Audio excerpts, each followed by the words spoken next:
అందరికీ శుభవార్త. కల్వరి సన్నిధి ఆదివారపు ఆరాధన ప్రతి ఆదివారం ఉదయం 11 గంటల నుండి మధ్యాహ్నం 2 గంటల వరకు. స్థలం YMCA హాల్ నందు, క్లాక్ టవర్ దగ్గర, సికింద్రాబాద్. దేవుని ఆత్మచేత అభిషేకింపబడి బహు బలంగా వాడబడుతున్న దైవజనులు సిస్టర్ ఎస్ బ్లెస్సీ గారు మరియు బ్రదర్ ఎస్ అనిల్ కుమార్ గారు అద్భుతమైనటువంటి దైవ వర్తమానం అందించి స్వస్థత ప్రార్థనలు చేస్తారు. ప్రతి శుక్ర మరియు శనివారం ఉపవాస ప్రార్థనలు చేయబడును. మాంత్రిక శక్తుల నుండి అద్భుతమైన విడుదల మరియు స్వస్థత ప్రార్థనలు చేయబడును. రండి, పాల్గొనండి, దైవాశీర్వాదాలు పొందండి. మా ఫోన్ నంబర్స్ 9505118847 మరియు 9963238847. ఎంత శోధన అయినా పెట్టు ప్రభు, ఎంత శోధన అయినా రాని, ఎంత శత్రువు అయినా నా మీదకి లేవని, ఎంత అపవిత్రాత్మలైనా నా మీదకి రాని, ఎంత చీకటి శక్తులైనా నా మీదకి లేవని, ఎంత మాంత్రికులైనా నా మీదకి లేవని, మనం ఏం చేస్తాం? ప్రార్థన చేయలేం, వాక్యం చదవలేం. హల్లెలూయా.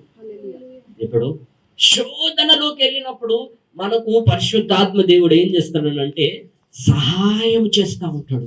అది ఎక్కడి నుంచి వస్తుంది? ఇప్పుడు యోబు ఉన్నాడు, యోబు జీవితంలో శోధన స్టార్ట్ అయింది. శోధన కాలము, ఆ ఇబ్బందులు, పరిస్థితులు, వ్యతిరేకతలు, ఇల్లు పోయింది, ఆస్తి పోయింది, పిల్లలు పోయింది, భార్య వదిలిపెట్టిండ్రు, ప్రతి ఒక్కరు ఫ్రెండ్స్, ఉన్న 3 ఫ్రెండ్స్ కూడా వెళ్ళిపోయారు. మరి ఆయన శోధన కాలంలో ఉన్నాడా? మంచి విజయ కాలంలో ఉన్నాడా? శోధన అక్కడ ఏమంటున్నాడు? నా తండ్రి ఇచ్చిండు, ఆయననే తీసుకున్నాడు. హల్లెలూయా. మీరు ఒకసారి ఆలోచించండి. శోధనలో శ్రమలు ఇక్కడ శోధన అన్నా శ్రమ అన్నా ఒకటా లేరా? ఒకటే, 2 ఒకటే శోధన. కానీ ఇక్కడ ఏమంటున్నాడు అంటే మీరు శోధింపబడిన వారై ఉన్నప్పుడట నీకు సహాయం చేయడానికి పరిశుద్ధాత్మ దేవుడు యేసయ్య సహాయం చేస్తూ ఉంటాడు. ఈరోజు గొప్ప కార్యములు చేసే దేవుడు ఏమంటున్నాడు అంటే మనం ఆలోచిస్తూ ఉంటాం. కొంచెం శోధన రాగానే అబ్బా యేసయ్యద్దు, ఇంకా ఆయన నన్ను బాగు చేయలేడు, ఆయన నన్ను స్వస్థపరచలేడు, ఆయన నన్ను విడుదలివ్వలేడు. హల్లెలూయా. మీకు ఒక మంచి మాటలు చెప్తా వినండి. మీరు ఎందుకు పరిశుద్ధాత్మ మీద మీరు ఆనుకోవట్లేదు?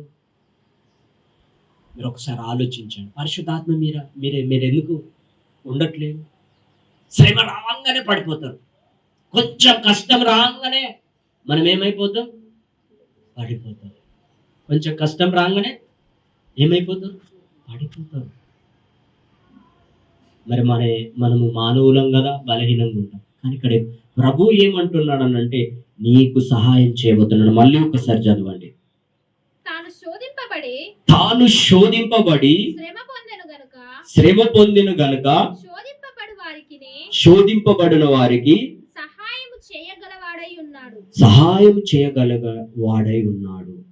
ఎబ్రీ గ్రంథము 2వ అధ్యాయము 18వ వచనం మనం చదువుకుంటున్నాం. చూడండి, సహాయం చెయ్యగలిగిన వాడాట. ఇప్పుడు మనకి ఏదన్నా వ్యాధి, జ్వరము, రోగం వచ్చినప్పుడు గంటలు హాస్పిటల్లో రోజులు తరబడి తిరుగుతాం. కానీ దేవుని అడుగుతారా? ఎవ్వరు అడగరు. నాకు దేవా, నాకు విడుదలి, నన్ను స్వస్థపరచు, నన్ను బాగు చేయి, నాతో మీరున్నారు కదా అని అడుగుతారు ఎవరన్నా? ఎవరు అడగరు. చూడండి, ఈరోజు ప్రభు స్వస్థపరచ అన్నాడా?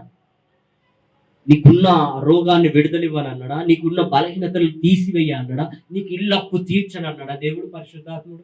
హల్లెలూయా.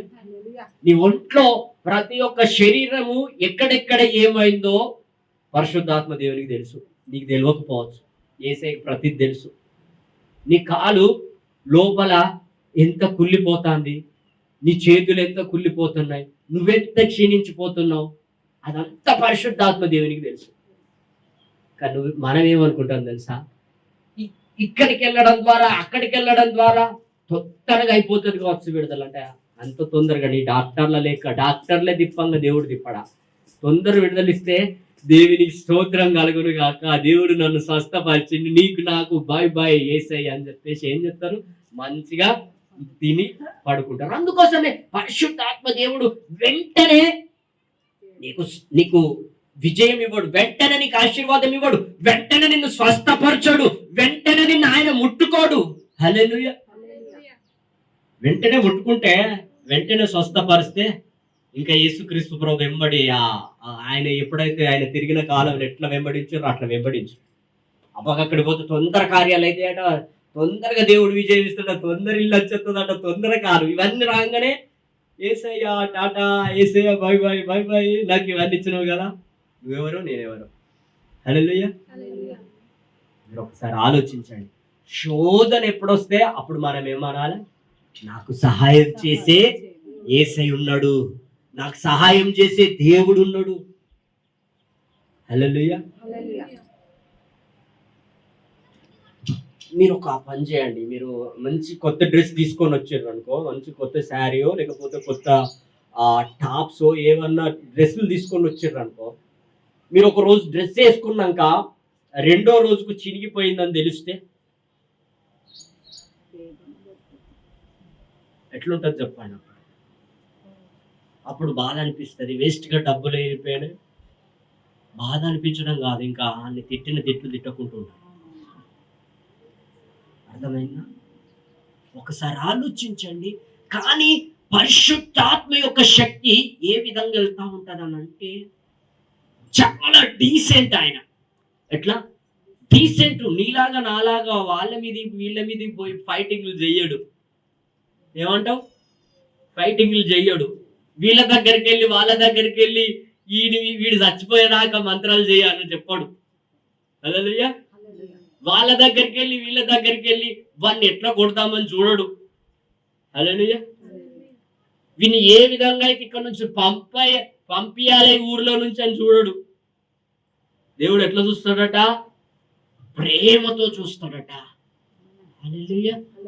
నిన్ను ఆన్ని రెచ్చగొట్టి నిన్ను శ్రమ పెడతా ఉన్నాడు.